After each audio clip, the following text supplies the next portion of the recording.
आपण पाहत आहात सत्यदर्शन न्यूज। सोलापूर जिल्हा क्रिकेट असोसिएशन आयोजित महाराष्ट्र क्रिकेट असोसिएशन यांच्या सहकार्याने व BCCI यांच्यातर्फे महाराष्ट्र वर्सेस सौराष्ट्र हा रणजी ट्रॉफी सामना 2 ते 5 तारखेदरम्यान सोलापूरमध्ये इथे होणार आहे।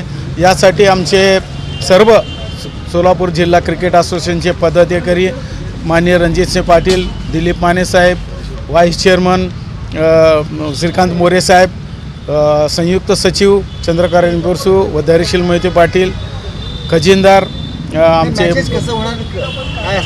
मॅचेस रणजी ट्रॉफी मॅच आहे ही जे पॉईंट सिस्टीम असतात। एका ग्रुपमध्ये 6 टीम आहेत। 5 मॅचेस रणजी ट्रॉफी महाराष्ट्र खेळणार आहे। त्यामधली ही तिसरी मॅच आहे। अगोदर एक मॅच झालेली सोलापूर वर्सेस महाराष्ट्र वर्सेस मणिपूर। आता ही दुसरी रणजी ट्रॉफी मॅच आहे लागोपाठ। ही मॅच आहे सौराष्ट्र वर्सेस महाराष्ट्र। लोकांचे राहण्याची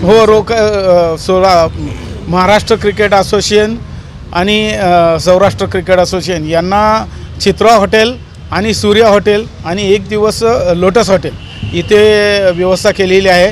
पूर्ण स्टाफ BCCIचा काही रेफरी वगैरे येतात त्यांच्यासाठी आणि महाराष्ट्राचे पदाधिकारी सिलेक्टर वगैरे येतात त्यांच्यासाठी आणि प्लेयरसाठी। दररोज 9:30 वाजता मॅच चालू होईल आणि 4:30 वाजता संपेल। सत्यदर्शन न्यूजला लाईक करा, शेअर करा, सबस्क्राईब करा।